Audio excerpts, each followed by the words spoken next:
So welcome to our podcast, John. We're here with John Kaplan, the founder of Force Management, a management consultancy from the United States. And well, let me ask the very simple but very important first question. Who are you and what is Force Management doing?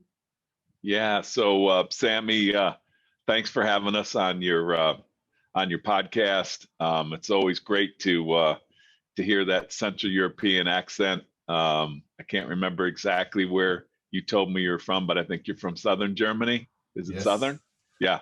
Munich, in fact. spent Munich. Yeah. So I spent about 5 years overseas working for a software company called PTC. And so I had the pleasure of traveling all around Germany and Central Europe and all around Europe, actually, and Asia. But that kind of leads me into my answer to you. So I'm John Kaplan. I'm one of the co-founders of a company called Force Management. We've been in business for we're going on our 18th year, I believe. And we started the firm back in 2003, where myself and Grant Wilson are former PTC software executives. And that company was known for just an incredible execution. They went from 0 to $1 billion in less than 10 years. The stock price split 5 times in 7 years. And we had a great product. We had a great playbook. We had great talent. We had great leadership, which turned into great execution. The company went like 43 straight quarters of never missing their number to Wall Street. So it's probably one question. Yeah. There. When you say 0 to 1 billion, you mean revenue, huh? Yes. That is amazing. It's an enterprise software company. It really, truly is amazing. And, so those principles that we learned at PTC, I was living in Germany at the time and just, was looking to get my children back to the United States. They had a great experience. In fact, they went back to college at Mannheim University, 2 of my children. So 2 of my kids are fluent in German, and it was just a wonderful experience. But we came back to the United States. And Grant and I started the company called Force Management, which is really a sales execution company. And it's a sales execution company really helping companies with ensuring that they have the right alignment from a messaging perspective, making sure that their sales process is aligned to a company's customer's buying process, having what we call command of the plan and command of the talent. We launched a company about 18 years ago, and we became, I hate to say this, like I don't want to brag or whatever, but we became one of the premier sales effectiveness company in technology, and we just had a great experience and a great run. And I must say, you have really loyal customers who love what you're doing, because I was introduced to you by Martin Mikos, CEO of HackerOne, and well, he said that he owes a lot of his success to your work, and so I said I have to interview this guy. I have to get to know him and get him on my podcast. That's really cool. It's a really similar experience that we have. Like, we exist because of the Martins of the world and the HackerOnes of the world, and you'll never see an advertisement for Force Management in the backswing of Bernhard Lager, or for Bayern München, an advertising. We're just word of mouth, and what our customers have been able to do and how they've been able to transform has been absolutely incredible. So please say hello to Martin. And when we think about things like that, it's because of the Martins of the world that we're going on our 20th, our 18th year. Yeah, no, that's a really long one. I mean, 18 years. I hope that my company will last that long. Amen. But we are going strong in the first year. Yes. Amen. Can you name 2 or 3 super successful companies that you had grow faster? Well, how we got our first start was really kind of cool. Like, a couple of our first customers, and it was just Grant and I in the beginning, and now we have a really well-oiled machine company today. But we really got our name by working with two companies kind of at the same time, and we kind of divided and conquered. So Grant worked with a company which was called Opsware, which was on the West Coast, and one of our former colleagues in there named Mark Cranny. And on the East Coast, I was working with a software company called Blade Logic. And one of our, a mentor of ours, his name is John McMahon. And so we worked with those two companies at the same time. And it was amazing how we were able to utilize the principles that we were putting in place, what we call our 4 quadrants. Both of those were what we call command of the message customers. They were the two biggest competitors in their industry. They both went from about 15 million, I think, somewhere between 10 and 15 million, might have been smaller than that when we first started working with them. They both got bought back for $1 billion in about a month of each other. Opsware got purchased by HP and for $1 billion, and Blade Logic got purchased by BMC for $1 billion. The Blade Logic team, the startup team, went and took over, was announced as the leaders for all of BMC. So here you were, Force Management, working with a startup company with great results.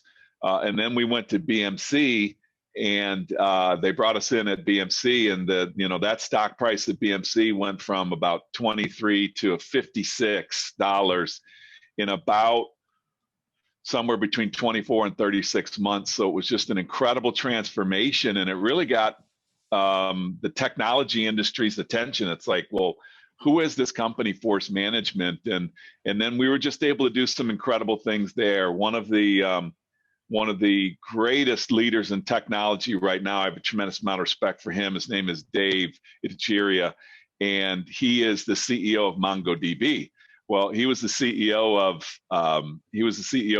Blade Logic, then went to be the president of BMC, and then did some things in the investment world, and then wound up and took over a freemium model at MongoDB, and then just turned that into an unbelievable powerhouse. So that's kind of how we got our name, is through great companies. And today you can just go to our website. If I feel kind of funny if I start mentioning some companies, I get phone calls and like, hey, how come you didn't talk about us? But all of the customers, one of the great differentiators of Force Management is if you go on our website at www.forcemanagement.com, what you'll see leaders talking about transformation and change and incredible return on investment that they've been able to do through us. And it's one of our core tenets is, like my father used to say, you will be known by not what you say, but what people say about you.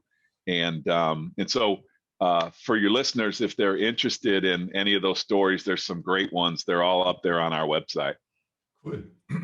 Thanks a lot for that intro. Yeah. And it's, I think, also important for us in Europe, because you don't hear about companies in the back of successes. So that's why it's great to have you now. And I have one question that maybe is simpler to answer now, was a little bit harder to answer in April. But I saw a lot of companies cutting marketing and sales expenses dramatically during COVID times. And now we have a second wave coming.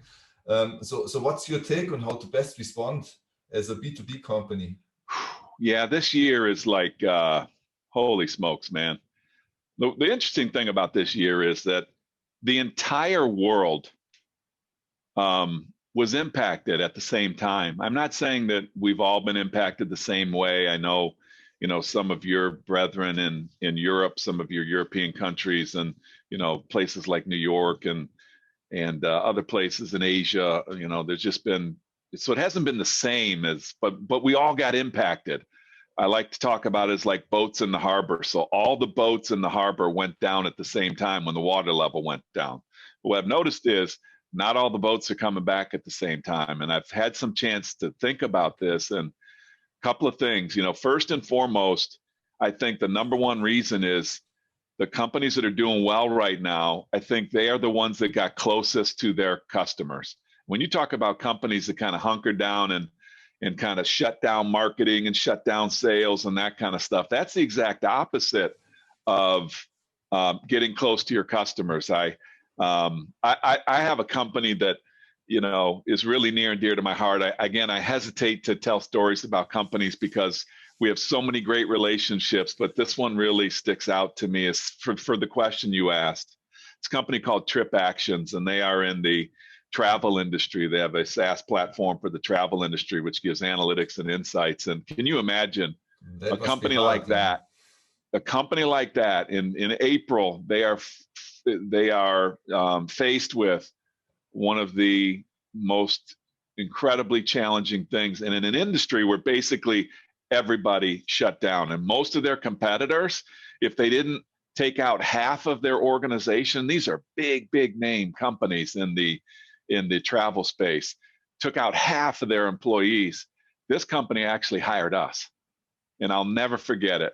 They took a chance on us, we took a chance on them, and what they did is, sorry, long-winded answer, they got really close to their customers because their customers were going to travel again.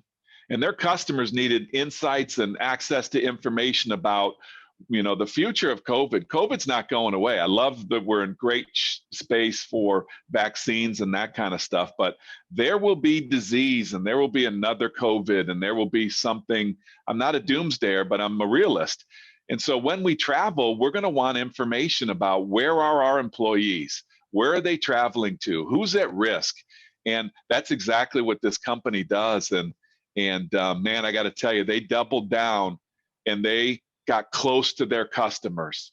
They understood what their challenges and problems were. They just didn't assume that, okay, the travel industry is going down, so we're not going to bother calling on the travel industry or those people that are, you know, companies that are not traveling anymore. They got close to them and said, what are you most concerned about right now? What are you dealing with? And they listened. And what they did was they got really close to them and they started to understand their capabilities as it related to their differentiators, and they pivoted with some of their products and services. And man, I just can't wait to see what's going to happen in that company. But again, sorry, Sammy, long-winded answer, but I think the best example that I can give to you is those people that got closest to their customers. And you said a lot of people backing off on sales and marketing. Yes. And I think of it like people going into a cave, and like, you know, if you're a Game of Thrones fan, they were always talking about winter is coming, like Winterfell looks like it's in the back of those, the Alps for you back there. And so winter is coming. And so people would just go into a cave and hide. And yet there were other companies who went out and absolutely got close to their customers. You and I talked about that Lindbergh example. Inside of our company, I remember a very dark evening when we were on the phone and we were talking about the cuts potentially that we were going to have to make. And one of our COO, Dave Davies, said, hey guys, this is a lot like Charles Lindbergh, who made the transatlantic flight. And, you know, he was going, you know, across the Atlantic, and he got to a point where he started to run out of fuel and he wasn't going to make it. So he had to start throwing out everything that wasn't bolted down inside the plane. And some of the stuff that was bolted down, he had to unbolt it and throw it out. And so that kind of created the analogy, okay, we got to start throwing stuff out of the plane. And it was very depressing. And then our CRO, Dan Dawson, said, hey guys, hang on one second. Let me just remind you about a major difference between us and Lindbergh. And I'm like, I'm glued. I'm like leaning forward in the Zoom. I'm like leaning forward. And he said, the difference between us and Lindbergh is Lindbergh couldn't create fuel in the air.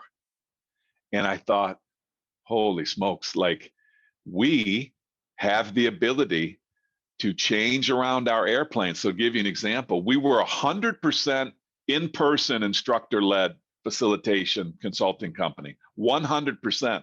Today, we are 100% virtual instructor-led. And so we just buckled down, doubled down, took our entire company, focused them on product development for a few weeks. We had major contracts that were canceled.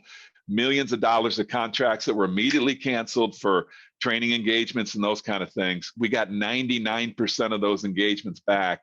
We pivoted. Again, I'm not banging on my chest and saying, oh, look at us or what have you, but it was so motivational to think about it, is that we got close to our customers. Our customers still needed development. Our customers still needed help. What changed was the way that we were going to be able to help them and how they wanted us to help them. We couldn't put a bunch of people into a hotel, conference center anymore. We had to rapidly change. And those people that did that got really, really close to their customers to listen, I think are doing very, very well. And this year, we'll do better than we did last year. Is it the record performance that we had forecasted or whatever? I think it's record performance, because in our industry, there's not many people that say they're going to do better this year than they did last year. And I'm really, really proud of that.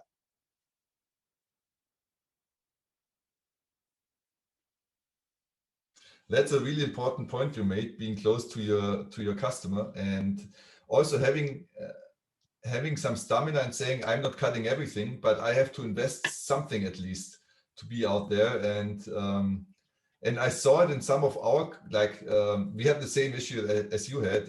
We had lost some sales, and we took the decision of not reducing our staff, but getting down with our own salaries because we are still small. And saying our hypothesis is at some point people need what we do, and we have to be close to them, as you said. And in the end, now we see the leads that we created in Q2 and Q3. Now they convert. Awesome. But you have Congratulations. to have but what I mean is, not a lot of people had this. Like our customers are in B2B sales, or need our service in B2B sales. So it's hard to sell to someone who believes that, no, I have to cut everything. So it's a great story that you told, yeah.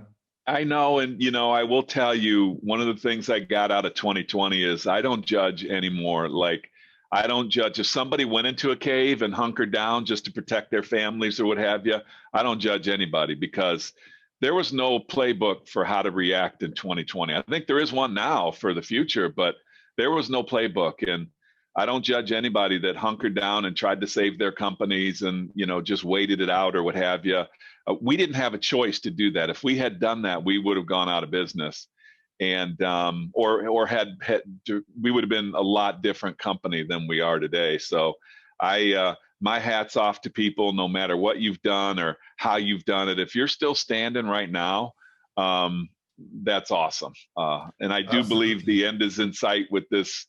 With this pandemic, and I just think there are some people whose boats are going to raise faster just because they've done some of the things we're talking about doing. They got really, really close to their customers. Absolutely.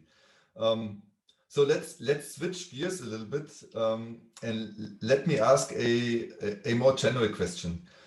What's a common practice in B2B sales that you see in companies that you feel is going in the wrong direction?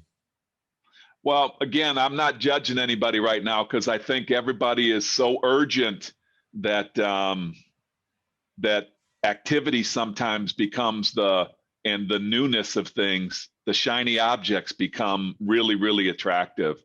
But if I've learned anything about 2020, it is, and just in general, you have to be very, very focused and very, very prioritized for your company to be effective. And so there has to be great alignment. There has to be great focus and priorities. In the old days, it used to be somebody would write a book, a CEO would read the book and go, oh, I want to do this. I want my sales organization to be more like this, or I want my software development organization to be more like this. And everybody would pivot and do that. And then a year later, there's a new book out or something. And I just don't think that that's sustainable.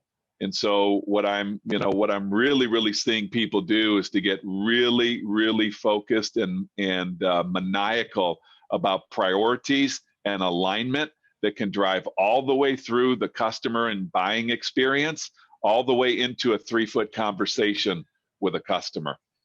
So I would just encourage people, less is more, to be extremely effective and mastery level at those things, and then you can move from there. Flavor of the month or flavor of the year really can hurt you. and it definitely can hurt you now. Can you give a hands-on example of what you mean? Yeah, I mean, like, let's say a company is interested in creating a better user experience for their company. So you can't it's not going to translate. You can't swing a towel and not hit an example of every company on the planet is trying to create a better user experience. Okay, well, that then becomes kind of a theme of, a better user experience. But like, how does that translate to all of our silos inside of our organization? So what does that mean to marketing? What does it mean to products? What does it mean to sales? What does it mean to customer success? Just go out there and do a better job of creating a user experience. Well, those experiences are directly related to the interactions of all of those departments, if you will. And when they're siloed and throwing things over the fence, just people don't buy that way anymore. You can definitely be distance yourself from your customers today if you are a siloed organization, and it's clear, because companies don't buy like anymore. They, the SaaS models of the world, and I don't care if it's software, if it's anything that you buy, everything's as a service now. Nobody's buying stuff and like buying the whole thing and saying, okay, I'll figure it out as I go. That's not the way people do things anymore. We're spoiled with, the Ubers of the world, and we want to pay for stuff that we use, and consumption models and those types of things. Well, those consumptions rely on multiple touch points inside of an organization. So I might, in the beginning, be associated with your marketing organization, and then I might be associated with your account management or business development organization, and then your account management. Once I'm a customer, your account management and your customer success to help me get insights into how I'm using what you're using and how to tell me how to do more with it, and I'm more likely to renew. That's a complicated model today. But if you just go out to the organizations and you say, okay, we got to be more customer focused, we've got to create a better user experience. Okay, marketing goes out and says what they say that is, and they go out to the world and talk about what that is. But if it doesn't show up in a 3-foot conversation between a buyer and a seller, it's just noise. So when you come as force management into a company, you see those silos. And it's pretty clear that whatever goal they have to get some alignment between, and let's make it a little bit more simple because it's otherwise super complex. Let's say marketing and sales, they're not really talking to each other. They have their own agendas, which I assume sometimes happens. So what would be the first steps that you take when you come in and take, for example, the CEO, the head of marketing, the head of sales? What do you do to go into the right direction and to break up those silos? It's really good. I mean, it's a really, really good question. Like, we write 4 questions up on a whiteboard every time. And if it's a virtual whiteboard now, it doesn't matter. What problems do you solve for your customers? How specifically do you solve those problems? How do you solve them differently or better than your competition? And where have you done it before?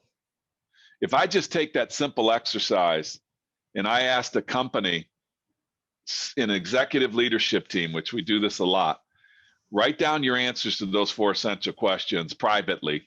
And then we're going to go to each leader, and we start with the junior leader in the room, because if the senior leader speaks, it's like a technical founder or what have you, and they speak first, everybody else is going to go, yeah, that's like what he or she said. We agree with that. No, start with the junior leaders in the room, and what you're going to find is it'll probably take 2 or 3 examples, and you're going to figure out, okay, if we're not aligned in this room about the answers to those 4 essential questions, what in the world are the men and women working for our organization? What are they facing out there in the marketplace? I love asking that question. That will highlight your silos immediately. And then the second thing that I love to do is I say, who's an ideal customer for you? And a lot of times companies will say to me, the equivalent of paraphrasing, well, every customer is a great customer. It's not true. I mean, I have an example back in the day when we were working at, PTC. one of our biggest competitors at the time was, we were competing for a contract in in the automotive space, and they basically, this big OEM automotive company wanted to basically change everything that we did about how we brought goods and services to now it would have brought a lot of revenue to the company, but it would have completely owned and dominated us, and we wouldn't have been able to deliver to anybody else. That company's not even around anymore. So we kind of slowly, kind of eased our way out of that situation. So we didn't get caught up in that. The competitor took the deal, and today they don't even exist. You wouldn't even be able to tell that that's the same organization from what it was there. And basically that company, that OEM, just started pouring more and more money into them, so they basically owned them. No judgment there, but that was one of the classic examples for me of not every customer is the right customer, because it's so critical for who you're building products for, how you're building success plans for, how you're building renewal plans for. Once you have an idea of who that ideal customer is, and what that ideal customer is, and how that ideal customer buys, you start getting alignment. It's like a flywheel. I've maybe one interesting question there. So you're especially also experienced with SaaS companies. And I imagine that smaller, like with a couple of million revenue SaaS companies, likely are more in the SMB space, or small medium businesses, so to say. And but they want to all move at some point to the enterprise space for several reasons. So the customer might change over time. Did you also like take a company by the hand and take them from that point to the enterprise point? And if so, how do you do that? Yeah, it's a really, really, really good question. I think I like to look at companies in kind of three different phases. I look at them as startup. I look at them as foundational. People call them different things, and like stages of growth or scale. And then I like to look at expansion companies, which you would probably call like, full enterprise capable companies. So we've worked with all of them. And the cool part is, and I gave you the example of like, as Blade Logic and Opsware, as they grew, and then we went into a company like BMC, who was more kind of in an expansion phase. But you still need all of those capabilities that it's kind of an old adage, you pay me now or pay me later. Like in the startup phase, we work with companies where you have like a great technical founder, and that great technical founder is trying to translate their vision into executable value, which can then be associated with an identifiable, addressable market, and then, to a proof of concept. And, but those principles of having the answers to those four essential questions are critical. So whether you're in startup phase or whether you're in expansion phase, we do that exercise, or foundational phase, we do that exercise throughout the whole thing. You have to have it. If you don't have it by that time, you got to have it, because you still have that chaos in the field. So that's kind of at the startup phase. And then at the foundational phase, what I see people, okay, now we have our value, our vision is translated into value. Now what we've got to do is we've got to put together an organization that can go execute. So who's doing what when? In the foundational phase, I find that people, and we work with companies, okay, what is the buyer experience? What is the buyer journey? Of our resources, who's doing what when? And when you see people struggle with this, you get like the 100-pound brains, like the technical founders on every sales call. They're involved in every deal. And as you start, it doesn't scale. So you have to start breaking it down into tasks that are into buying lanes and selling lanes, and then qualifying lanes and those types of things. And I like to call that the sales process building. And then the expansion phase, okay, now we're in execution. So we've got a vision, it's translated into value. We've got a standardized sales process that leads to great outcomes with great qualification. And now we want to get a rhythm. And I call this the expansion phase. It's all about execution, and I call it the rhythm. a management operating rhythm, a cadence. And the greatest organizations in the world have a cadence. You ever watch, I'm sure you watch this Formula One racing. I am amazed when these cars pull into a pit and you've got 8 people that run in. First of all, they're running into a car that's like, you know, this close of stopping on a dime from going 100 miles an hour to on a dime, and you're taking off a tire, and if you ever watch that, it is like watching a symphony, and it happens in just seconds, but everybody has to know what everybody else is doing. Everybody's timing has to be fantastic. And that's what I say is like the expansion phase. Now, it's interesting for me. It doesn't matter where I land inside of a company. Pay me now or pay me later. If I land an expansion phase, and I do this a lot, and I'm in a company, they're in expansion phase, and they're trying to get a scale, they're trying to get an operating rhythm, I still ask the questions about the 4 essential questions. And you would be amazed. I'm not amazed anymore. A lot of people would be amazed. They don't have agreement, and they're not aligned behind that. And this happens in, like, a lot of the SaaS companies will come out with a product that is a niche product that does a phenomenal job. And what you see is people try to create a platform. So they either build auxiliary products and services, or they acquire auxiliary products and services because they try to create a platform which keeps them engaged with that customer over time, so they keep renewing and their ARR and MRR keeps to continue to grow. Well, many times you have to kind of go back to your basics to say, okay, we have this capability and this type of a product or service. Now we're extending it and we want to do a platform sale. I have to go back and do all that other stuff. You just can't assume that all that other stuff still works, meaning the process, the turning the vision into value, the differentiation. If you get hygiene around that, if you did it really, really well in the startup phase, you do it really, really well in the foundational phase, you do it really, really well in the expansion phase, you have those systems in place, you can buy companies, you can acquire companies, you can launch new products, and you just keep humming. Sometimes people trying to launch a new product kills a company. They try to buy a new company, it kills a company. Well, that's because they don't have these things in place. So they're pretty simple, if that makes sense. Yeah, it sounds so simple, huh? But it sounds like you have to have a kind of playbook that you can, and you have to know when you take it, when you have to take it out, because I mean, you don't have to ask these questions every week, because Right. Once you have alignment, yeah, it works, I assume, but at some point, and that's maybe, is it like you can say with hard numbers at this revenue for a SaaS company, maybe that's turning into the next phase? Or is it somewhere also combined with a gut feeling that you see something is falling apart? I think it's more than just this revenue.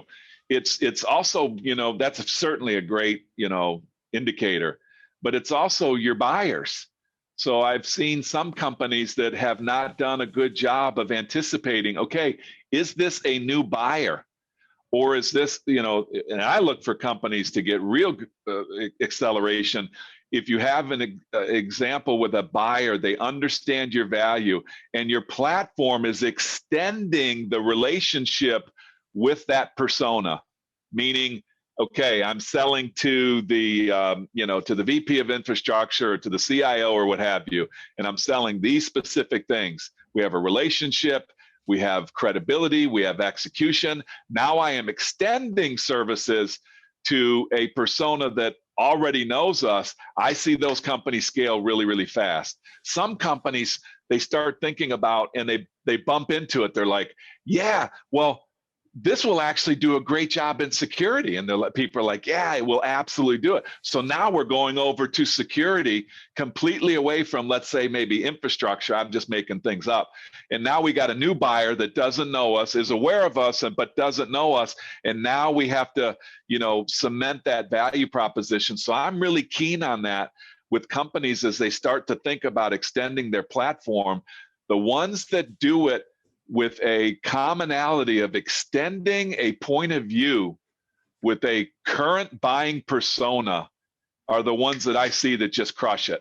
And I'm not saying it doesn't mean that if you have a company that you know, you're focused in infrastructure and now you have a great solution for security, but you have to change that value proposition. It's a different persona. If it's a different buyer, it's got different problems. They have different problems. Some companies don't do that very well. And they try to sit there and convince somebody in security from somebody who's typically from infrastructure or what have you, and you understand the problem. So if they don't think that out, you get into really big problems. I absolutely can relate to this. And it's to sum it up, maybe in one sentence, talk to your customer, find out what they need, check what your capabilities are, and if you can expand how you can help him solve his problems. So if you break it down to one person, you imagine this one person who is a representative of your whole customer group or one of your biggest customer group, then it becomes kind of easy. But I think you get some. I absolutely understand that, especially technical founders or almost everybody falls in love with his own product, and then you fantasize about going into a different direction for whatever reason. But in the end, the market is always right, huh? And that's right. If you already own part of the market, it sounds illogical, but you should do it. Stick to your customers and do the land and expand through this one persona. And at some point, maybe you have an interaction, I assume, with other people who might need your product, and then it's maybe much easier to go there. Really good. I like the way you sum that up. I think you're giving me a message. If I could speak to you in one sentence answers, this interview would go better. No. Keep up the story. I'm just kidding you. I'm just kidding you, brother. That was awesome. So let's jump into another set of questions. Let's go into and maybe you already answered it, but let me ask it anyway. What's something where you see people should start doing it in B2B sales and marketing? And be it COVID or not, let's put this aside now because times are really special, but what's something that you maybe even saw beginning of this year? Yeah, I mean, I pretty much been talking about it. Like if your listeners could just take away that and I'll repeat them again, what problems are you solving for your customer? How specifically are you solving them? How do you solve them differently or better than anybody else? And where have you done it before? That exercise right there, I think I've said it before, I think, it'll be around 2,000 years from now. I think that's still the same focus of getting really, really close to your customers. And another thing to kind of build on that is attach the answers to those 4 essential questions to the most critical business issues facing your customer. You bring it into COVID 2020, the companies that have done really, really well have made themselves relevant to the critical, urgent. So critical business issues create urgency. Urgency creates funding. Funding is associated with people of power and influence. And I speak to a lot of sellers around the world, and they're telling me, John, can you give me some strategies?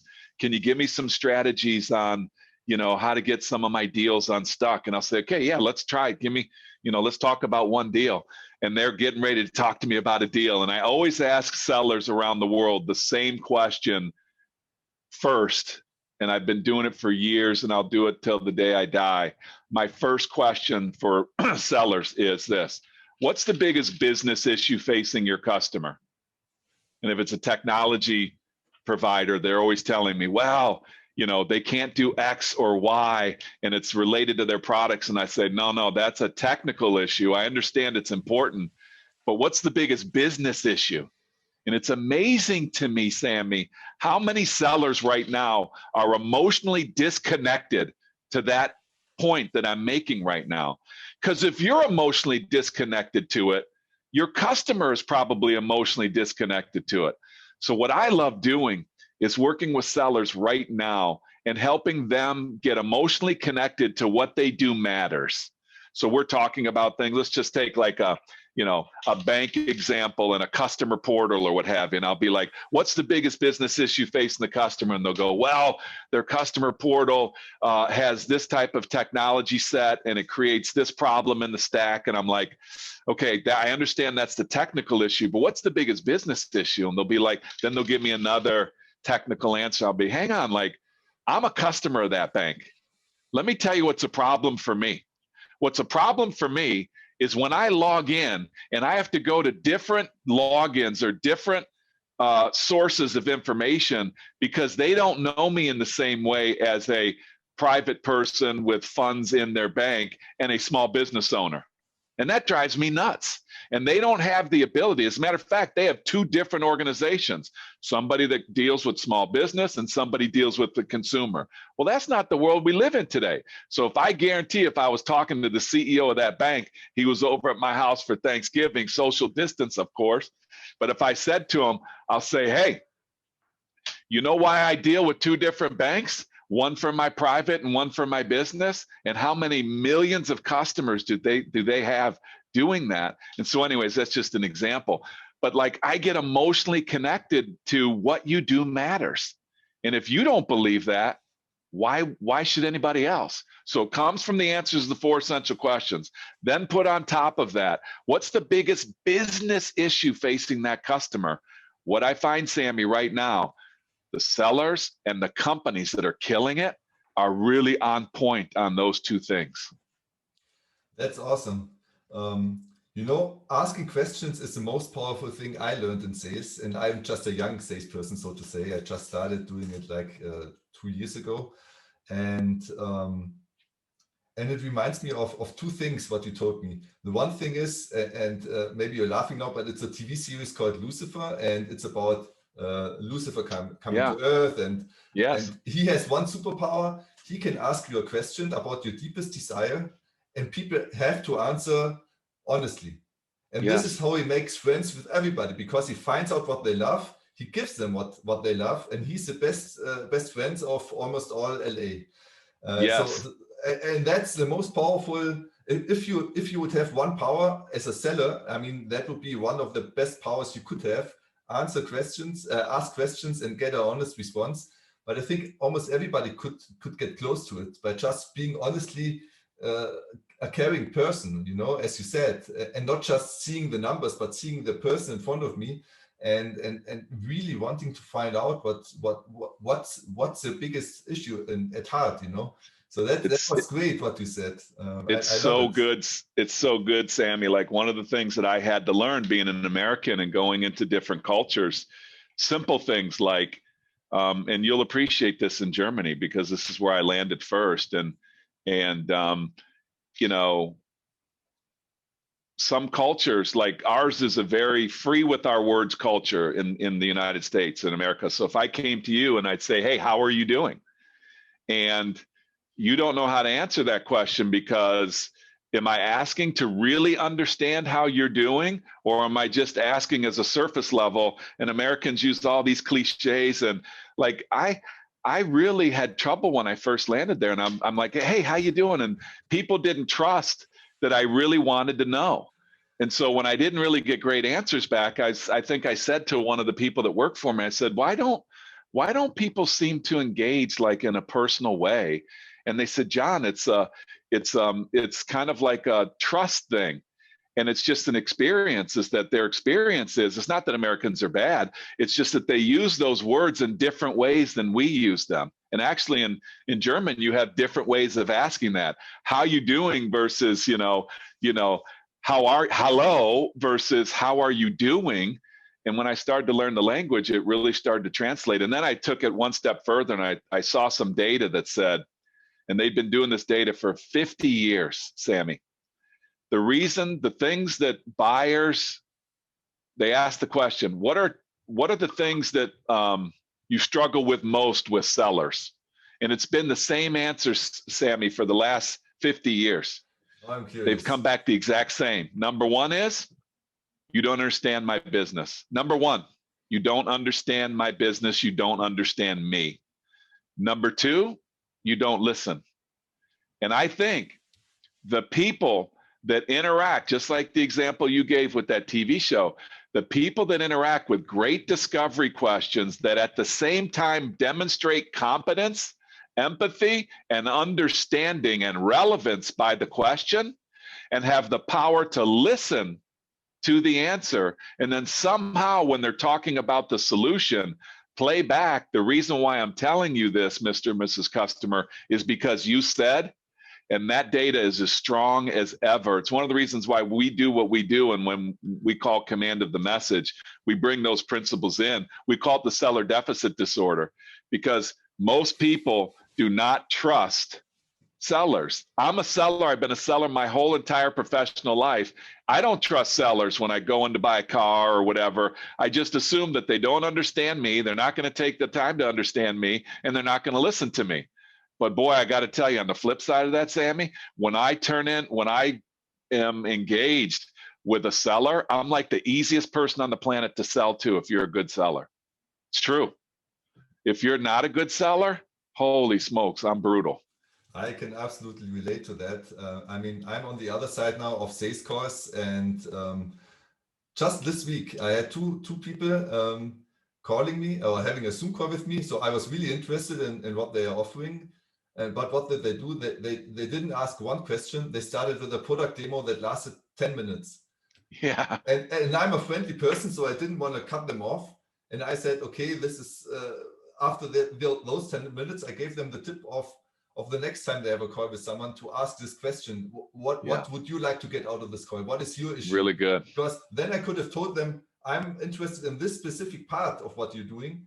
Really good. And then they could have helped me, you know, and it's so frustrating. So I absolutely can relate to what you said. And the world would be a better place if every salesperson would act like this. Let's take it to the next level for your listening audience. If you have a company and you're not helping sellers be relevant with great discovery questions, with great required capabilities, which means there's a high probability that this persona of this buyer has these types of problems. These are the implications of those problems. If you get the decision criteria set up this way, you will be highly, highly effective. You want to know the number one reason why PTC went from 0 to $1 billion? That's the number one reason. They taught us the problems of the buyer.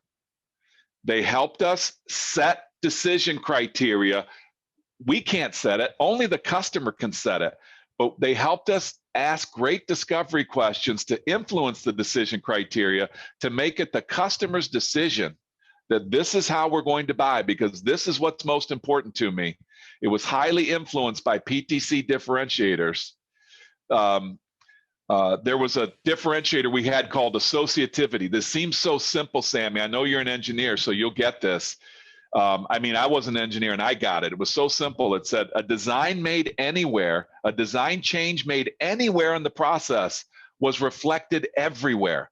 So the minute I make a change in the design, it's going to be updated in the manufacturing drawings. And you're 40 years old now, so you might not have experienced, but you remember the older days probably. If I made a change in design and it wasn't reflected in manufacturing, I had a big problem.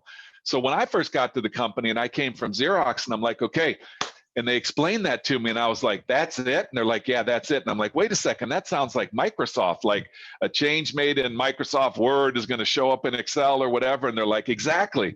And I'm like, no, it can't be that. Is it that simple? They're like, yes, it's that simple. Well, I went out and started to ask questions about, give me an example of a change made in the design or a change made downstream late in the process in manufacturing and how it creates problems for the customer experience. I wasn't an engineer. I didn't understand manufacturing. I started to sell a ton of software because that major differentiator was huge. They taught me. And so if you're listening, if you're a company that has this, if you're not equipping your sellers with the top 3 differentiators, and I'm not saying you're the only one that can do something, which I call that as a unique differentiator, but it's also a comparative differentiator that the way you do it is different than and better for the customers, and it adds value for the customers. Your job is to get that into the decision criteria. And so I said to PTC, so you're telling me if I get that into the decision criteria, I'll win? And they said every time. And Sammy, that's exactly what happened. It is truly that simple. It's kind of like the science and the art coming together, but it has to be purposeful. These things just don't happen because the technical founder says, well, that's an easy answer. And I said, yes, Mr. or Mrs. Technical Founder, I know you can answer that. That wasn't my question. My question is, can all of your men and women out in the field answer it the same way that you've answered it here? Mm-hmm. That is amazing, because let me try to summarize so that yeah, there you go. Do your thing, Sammy. Do your thing. I try, John. I try. So how to build this magic engine that's just producing results? First, you have to create this playbook, and once you have the playbook, you have to implement the playbook. Yes. So in creating this playbook, you basically have to have a really strong feedback loop from customer to the organization, and maybe at the very beginning more than later when you're pretty sure what the differentiators are. Yes. And then later, once you have those differentiators, you have to create this playbook that everybody can adapt and use to build this flywheel of success. Yes. Yes. Exactly right, my friend. And so, and that answers already one question that I've written up, but maybe it's not necessary anymore. I wanted to ask you, what's more important, the playbook or the perfect salesperson that you hire? I love that question, Sammy, because there's a lot of people that debate me on this. And I say you can't do one without the other. And I'm going to give you just a quick analogy. I call it the hunter and the zoologist. And this came to me a few years ago when I was in a CEO's office for a marketing, a MarTech company. And they, the CEOs looked at me and said, John, we have to get rid of all of our sellers. And I said, why? And they said, well, they don't have enough marketing experience, advertising agency experience. And this is a pretty well-established company. And I said, okay, well, that's interesting. I said, can you tell me who your I already knew the answer to this. Can you tell me who your number one seller is? And he said, well, yes, it's Stephen. And I said, well, what I'm talking about, number one seller, is by performance, the number one seller by performance. And he said, yeah, I think it's Stephen. I said, no, it's not Stephen. And then he said, well, it's Susan. And I said, no, it's not Susan. And let's just say it was Jane. And he's like, you're kidding me. And I said, no. And I said, let's get back to the statement you just made. Does Jane have that industry expertise or experience that you said was critical? And he kind of put his head down. He's like, no. And I said, okay, I want to tell you a story about the hunter and the zoologist. A hunter needs the playbook. A hunter needs to know where the bear sleeps, how the bear eats, when the bear moves. The hunter knows how to pick up a gun, point the rifle, and put a bullet right between that bear's eyes. No questions asked. But without that playbook, that hunter will starve. And so my point was, how did Jane get so good? And the answer was the company taught Jane the playbook. So I said, what we need to do is we need to, but by the way, Jane created her own playbook because it wasn't in an operating rhythm. So we needed to go and create the playbook.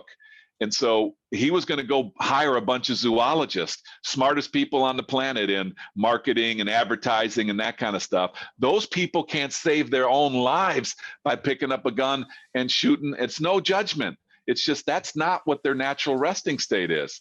They have an understanding of the industry, but they're not hunters. So Sammy, I don't mean to avoid it, but it's where the world comes together. The most elite companies on the planet have hunters with playbooks.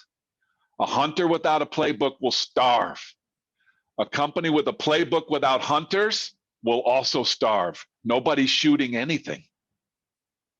Make sense? That makes absolute sense. Yes. So it's my answer to you when you said, is it the hunter more important than the playbook? I think you have to be elite in both. One follow-up question here. Yeah. And that is what you said is super interesting, that Jane created her own playbook because it wasn't there. Yep.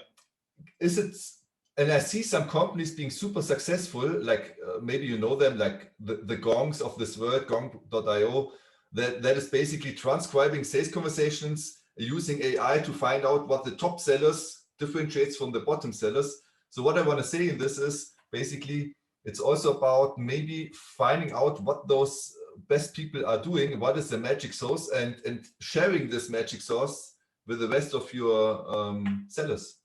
So good, Sammy. Like one of our offerings is called Command of the Talent, and we're big believers in success profiles. So sometimes companies will go, man, I was just at a board meeting. I'll talk to a CEO and they'll say, I was just at a board meeting and they were describing their sellers and you got to go, and they're talking to their frontline sales managers, you got to go hire people like that. And I'm very, very leery of that, because just because you're successful over here does not mean you'll be successful. And you're from European countries, and culture is very, very important, right? It's important everywhere in the world, but I just think the Europeans just really, really understand culture really, really well, because you're involved in a situation where you have multiple cultures in a very relatively small space, and you're all interacting, and you have to be sensitive to culture. So what you just said, Sammy, in the success profile, I think the first thing to do is you take people that are doing the job well right now, like the Janes, and then you analyze what are the characteristics of the Janes.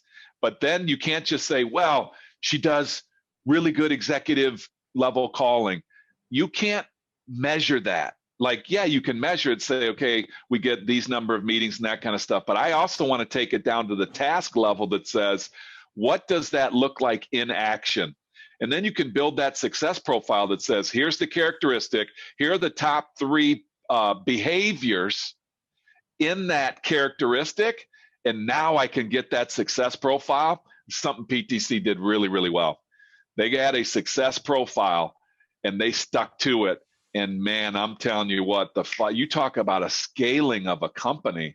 I mean, that thing went from 1 seller to 2,000 sellers in a very, very short period of time.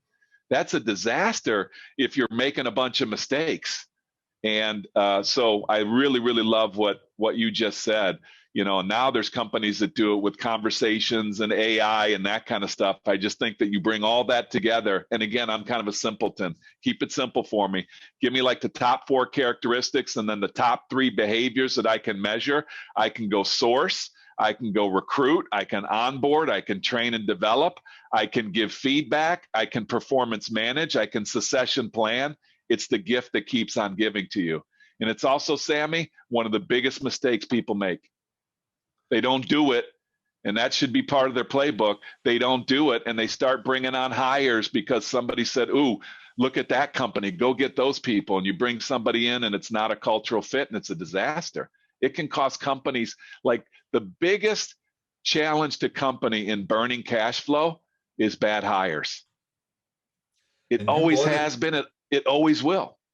You brought it to a new level because, I only thought about like pretty one-dimensional about the playbook, and then it maybe doesn't matter that much, but you're right. If you have not only the perfect playbook, but the perfect profile that can execute this playbook really well, you can hire for that profile.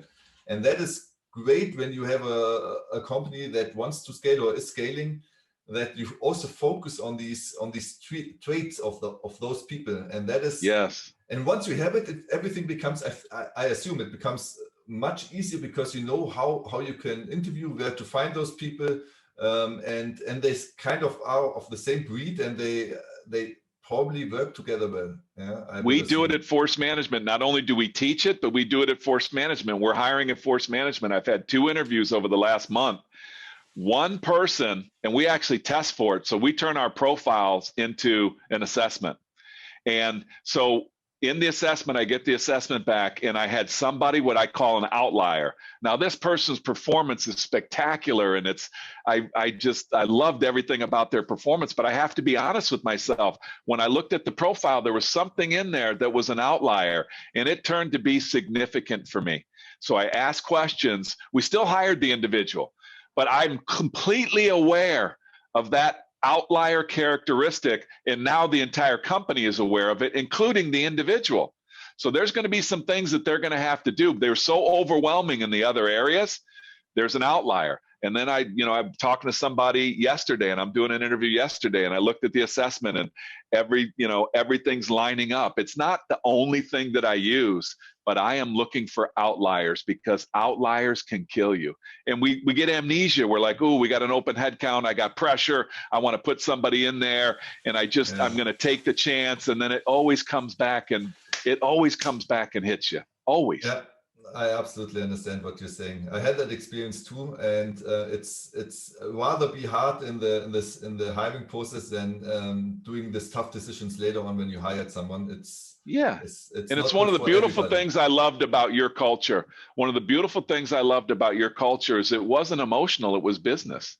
It didn't make them a bad person if they didn't fit the profile or whatever. Yeah, absolutely. It was just. And by the way, my experience is, you're not going to be happy here either as an outlier in this certain characteristic.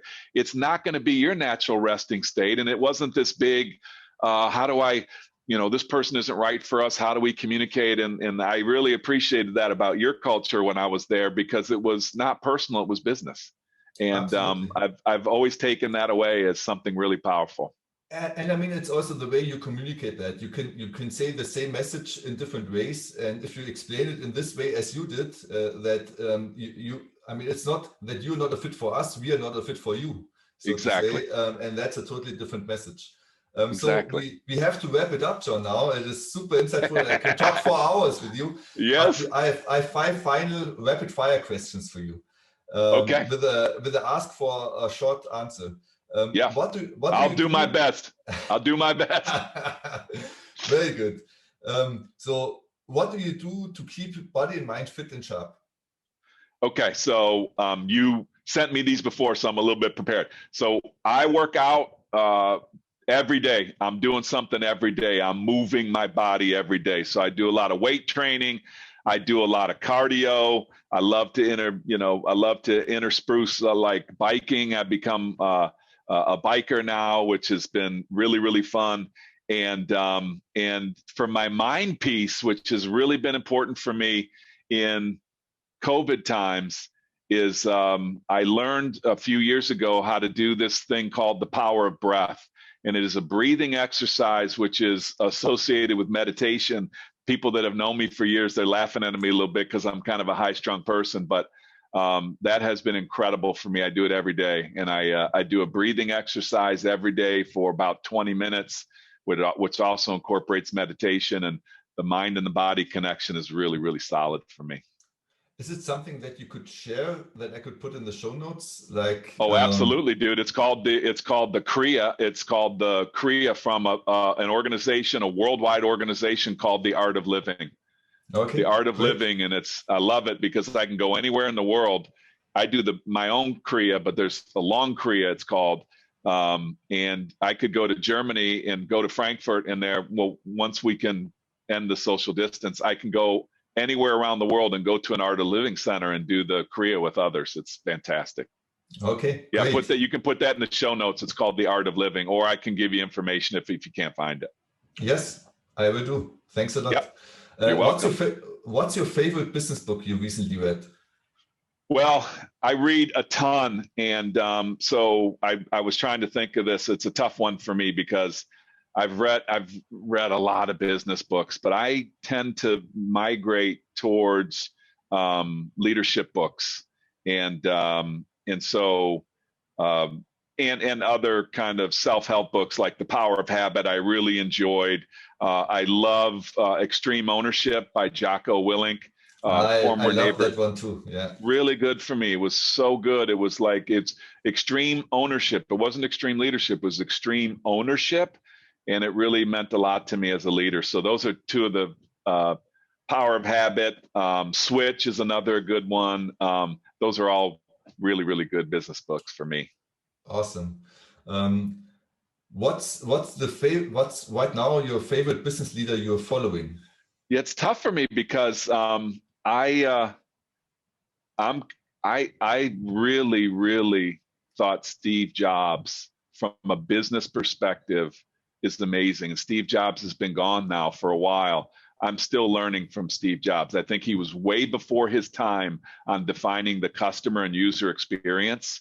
I'm a big investor in Apple, so that has been a huge part of my life, but also, and a user of those products, but also in my company, I've taken those principles. So today for me, Steve Jobs is still in that defining and being really committed to the user experience is something that had a profound impact on me. Mm-hmm. Next question. Who should be our next podcast guest to help our audience grow faster? Well, I'm kind of biased. I think one of the greatest leaders on the planet is a guy named John McMahon. John McMahon is was part of the team along with Steve Walski, Dick Harrison, Mike McGinnis, Paul Cunningham. John McMahon just happened to be my mentor. And he today is like, you can't walk in business circles and B2B software circles without, people not knowing who John McMahon is. He's on the board at Snowflake. He is just as relevant today because he was the major driver behind the PTC execution success. And today he's still having an impact on unbelievable companies like, the unbelievable story of Snowflake. He's on the board there. So he, I think, would be absolute a joy for your listeners to hear. I try to get him. Yeah. I try to get him on our podcast. Let me know if you need help. Yeah, I may do. So and last one is a chance for you. You can directly address our listeners and ask anything. What can they do for you? How can they help you? Well, I like doing these. Sammy, I really appreciate you reaching out to us, and I've had an absolute joy getting to know you, and I've always had a tremendous amount of respect for just living in Germany, and so it was just fun for me to interact with you, but any feedback, any questions, like, is there something that you didn't hear today that you would have expected to hear? So any feedback like that you could get us if they interact with you, if you're going to post this somewhere, I'd love to know any additional questions or comments that we didn't cover. And then if people have anything that they need, they want to understand a little bit more about us, just go to www.forcemanagement.com and take a look. You can leave comments there as well. If you have anything that didn't get answered today, please feel free to do that. It's a way that we keep and stay really, really relevant. So if you liked what you heard today, give us some feedback. If you didn't like, or you got some more questions, give us some feedback. It's the way that we learn and grow. Awesome. And if someone wants to get in touch with you personally, what would be the best way to do so? Well, I used to say, Twitter, and in the United States, we're having some problems with that. So probably J Kaplan, Kaplan @forcemanagement.com is my email address. Again, you can go to Force Management website. You can leave me a note there. We have good systems in place that you can either send me an email, you can reach me on LinkedIn. I'm on, the major social channels and those types of things. But the ones I'm looking at now are probably what comes to our website, what comes to me in email, what comes to me in LinkedIn. I would say that's probably the most appropriate ways today. And I put all of those into the show notes. Awesome. So thanks a lot. It was a pleasure to have you as our guest here, John. And I learned a lot, so I'm sure everybody else who listens will learn a lot. And with that, thanks a lot to the United States from Germany, and have a nice day. Cheers. Cheers. Servus. See you, buddy. Very good.